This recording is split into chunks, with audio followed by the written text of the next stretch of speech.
Hello, Mathemaniacs. This is Math Edumacator, and I wanted to talk about math holidays. Now, I know that my next major video has been a long time coming. I've been get swamped trying to get everything, all my work done for school, and so I haven't had as much time.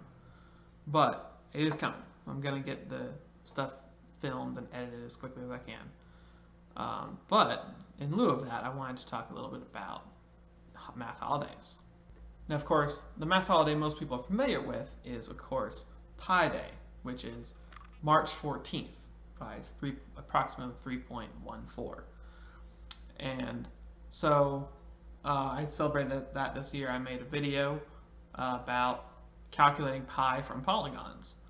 And if you're a teacher, then you can do all kinds of activities with your students on Pi Day. You can have them, you know, bring circular desserts, especially pies. That's really in the spirit of Pi Day. Any sorts of activities regarding circles, you can have them do. It's all kinds of fun. And if you're not a teacher, then you can just celebrate Pi Day all by yourself. I promise you that's not weird. If March 14th is too mainstream for you to do Pi Day on, then you can also celebrate Pi Day on July 22nd. One of the other ways that we approximate pi, or write pi approximately, is we can write it as 22 divided by 7. Now, there's two kinds of issues with this that I see, at least from a teacher's perspective. First is that July 22nd is in the middle of the summer, so there's not a whole lot of, you can't really do much with your students on that day because they're all off playing somewhere, romping the fields. The other issue I have with this date, the way that it's written, is if you write this out in numbers, then it's 7/22, which is actually the opposite of 22 divided by 7. Because if you write it as 7/22, that's like you're saying 7 divided by 22 instead of 22 divided by 7. So it's pretty misleading that way. But I wanted to also talk about some other math holidays that you may not have heard about. So another day that you could celebrate is Tau Day. Now, tau, for those of you who don't know, tau is approximately 2 pi, and it's a constant that some people use because they find it to be more useful than pi, because 1 tau is all the way around a circle, and 2 pi is all the way around a circle. So some people find it more descriptive of circles than pi is. I mean, if you're a hipster, it's a really good way to show your hipsterness. But the other problem with this, though, of course, is the same thing with our second Pi Day, is that it's right in the middle of the summer. Usually not going to be a whole lot of students in school during that time.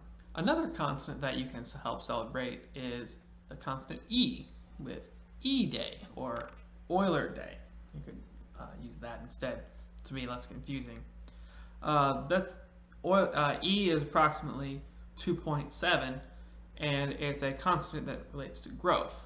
So you can do any sorts of activities regarding interest. And the idea is that as you continually increase the number of payments in interest, so like if you have interest going from, if you have interest yearly, and then you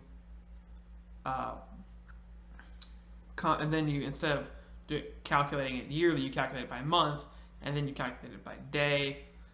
Then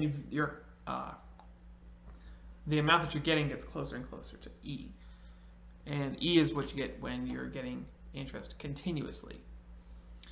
And so there's all kinds of different things you can do with this. It's a very versatile constant. You could also have square days. And a square day is simply a day where the day is the square of the month number. And these are nice. There's things you can do here. Any sort of things regarding polygons or area calculation. Those will work. Now, of course, the issue with these is that they're kind of all backloaded into the spring months. You got one in February, one in March, and one in April. You can get one in May, which that would be May 25th, and you have one in January, which is January 1st.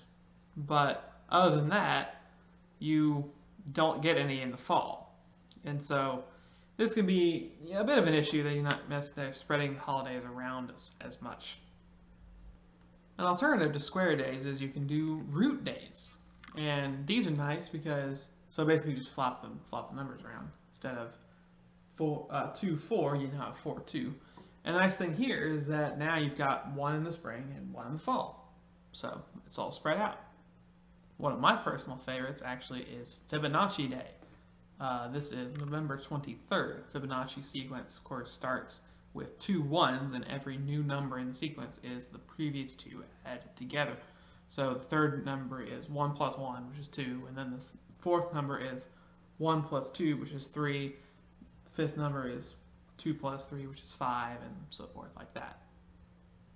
And finally, we have what is probably the most important number on this list other than pi.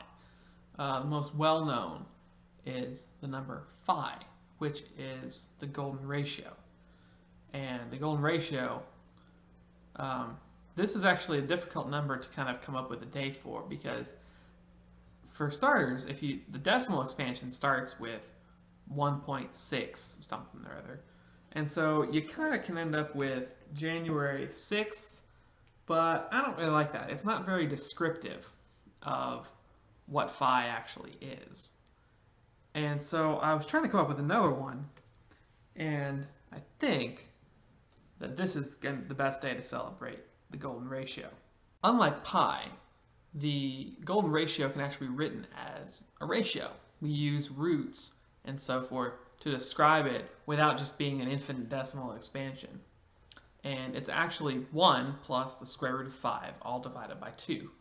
And if you factor out that 2, then what you end up with is 1/2 times 1 plus the square root of 5, all parentheses. And so if we write it out this way, 1/2 plus times 1 plus the square root of 5, then we realize that our day is December 15th.